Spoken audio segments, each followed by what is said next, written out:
What is going on, guys? Eric White in the building, and no, I did not choose my last name, unfortunately. And this video is going to be a response to one of my favorite YouTubers ever, and his name is Austin Evans. He's also another tech channel, and if you haven't seen any of his videos and everything like that, his channel and video is linked down below. But I encourage you to go watch this video right here because this is going to be a response to that. Now, that video was titled "I'm Over Smartphones," and in that video, him and Jon Rettinger, who is the OGs of the YouTube tech community, sit down and talk about how boring smartphones are starting to become. And this video is going to be a response to that because pretty much everything that they said, not pretty much everything that they said, I 100% agree with.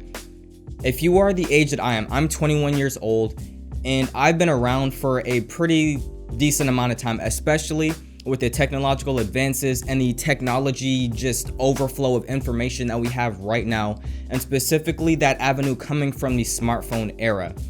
Now, a lot can be talked about as far as smartphones go, the technologies, but there's one thing that we are living in right now. I want to say it's the dark age or the dark ages. I'm not sure which one because they're two different things, but we are living in that dark age. Right now, if you're in the boat that I'm in, you don't really feel the need to upgrade to any specific phone right now because the phone that you have right now works perfectly fine, and more importantly and more interestingly, it's exactly like any other phone that's out right now. Now, a long time ago, and I mean a long time ago, everyone wanted the Razr phone. It was this really nice flip phone. You could flip it open and you can dial, you can play skate games on it, you can play Snake, and that was the latest craze. Like, everyone wanted to get a flip phone. Whenever you got mad at someone, you can easily hang up angrily and just slam the phone down. Now all you do is just angrily tap a screen. Like, it's not the same as it used to be back in the day, and I hate sounding like that, but there's a reason I'm bringing that to your attention. Now, that phone was interesting because the form factor of the phone was actually changing as you used it.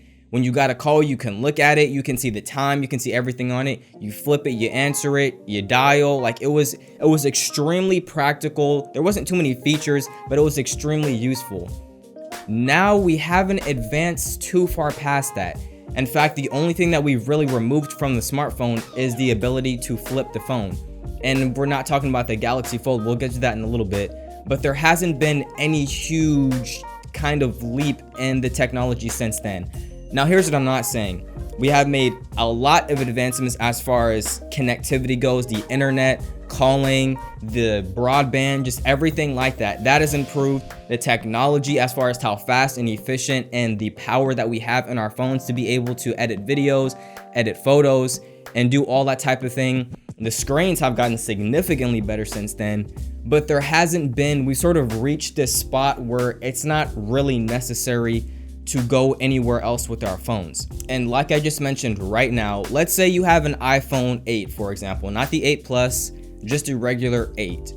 And if you're in the boat for an upgrade right now, your best bet would probably be the iPhone XR or the iPhone XS. But here's the thing, if you go ahead and go with that iPhone XR, you're gonna be getting pretty much the same screen. You'll get a better camera.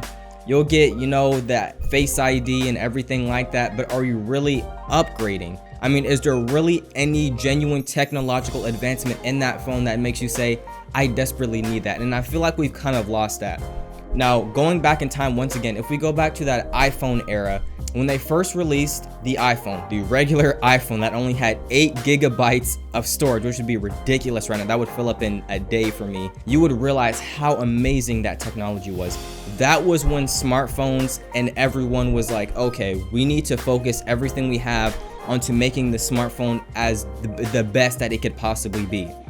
And that was great for a little bit. We had the iPhone 4, we had the iPhone 5, the first fingerprint sensor, we had the iPhone 6s, the 3D touch. We were getting all these camera features and everything was starting to go up. I remember being in high school and iOS 7 came out. It was the first major redesign that iOS had in a very long time, and I remember people being excited about it. They added the control center, and nothing like that has really happened since then. In fact, ever since Apple introduced that first iPhone, every phone after that has pretty much just been a rectangle. Just like Jon Rettinger said in this video, there has been no real innovation or kind of differentiation between the standard smartphone since the iPhone came out. Ever since the iPhone came out, every phone has just been a different version of a rectangle. It can be a sliding rectangle where the top of the phone slides up to reveal the cameras. It can be a tiny little slide where in the OnePlus 7 Pro, the camera slides up to scan your face or take a picture and then goes back down. But there hasn't really been any real innovation. It's always been the exact same rectangle. You're not really getting anything that is really worth upgrading to until the Galaxy Fold came along. Now the Galaxy Fold, I really wish I could have got my hands on this device, and I'm not going to be able to get it anytime soon, but that phone was especially really interesting because it brought something completely different to the smartphone industry. Now, like I talked about previously, the laptops are all in their own, they're in their own category. They're innovating and doing their own thing over there. And the reason why they're starting to get more interesting is they're starting to realize people don't just need a laptop. Sometimes they want a touchscreen, sometimes they want to flip it upside down and watch some videos, and they're starting to realize that and starting to cater towards those needs. Now, the Galaxy Fold understood that and started to cater toward those needs as well. The Galaxy Fold was supposed to be a phone that folded into a tablet when you needed it and closed back into a phone also when you needed it. And I feel like that was a significant step in the right direction. Now, the way it carried out and the way it played out was actually pretty sad to see. They had to recall them. They're supposed to be coming back sometime in September, and that'll be great. I'm really hoping that phone succeeds because it definitely heated up the competition and it really brought something different to the smartphone industry that we have not seen literally since the first iPhone came out. Now, there are people in the world who have two devices, right? They have their phone, which they use for everyday things, and then they have their tablet to use for everyday work and, you know, maybe draw, edit, and do some kind of productivity focused work. Now, that Galaxy Fold was the end all be all for just that type of person. No longer did you need to have two separate devices. You can literally have them both into one. And it wasn't unpractical. It wasn't some weird doohickey or gimmicky thing. It was extremely practical.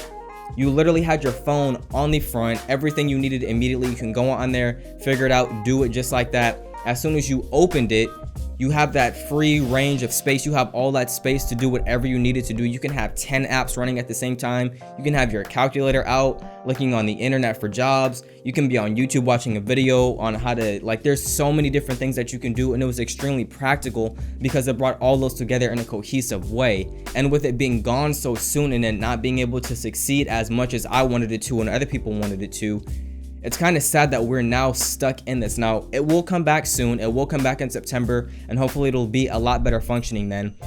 But besides that, without the Galaxy Fold, we are really stuck in a pretty boring world for phones. Now, in a month or so, the new iPhones are going to come out, and we're really excited about that. We just had the Galaxy Note 10s come out, and to be honest, there's not that much to look forward to for any of these phones. Now, that's not to say that these phones aren't great and a lot of people are going to buy them. There's no way no one's going to buy a smartphone. But I think that era for upgrading every year is pretty much over.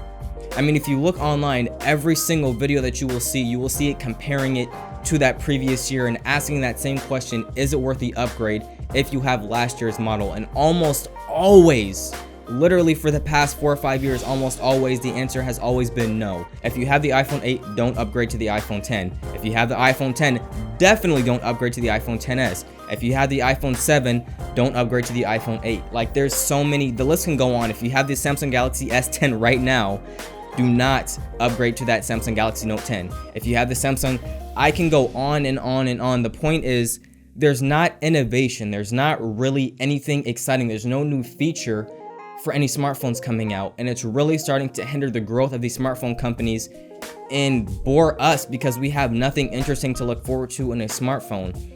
Now, it's not all the manufacturer's problem. It's not Samsung and Apple's problem. Part of it is because of us, and we don't know what we want sometimes. We say, I want a phone that can do everything. I want a phone that can do all of this.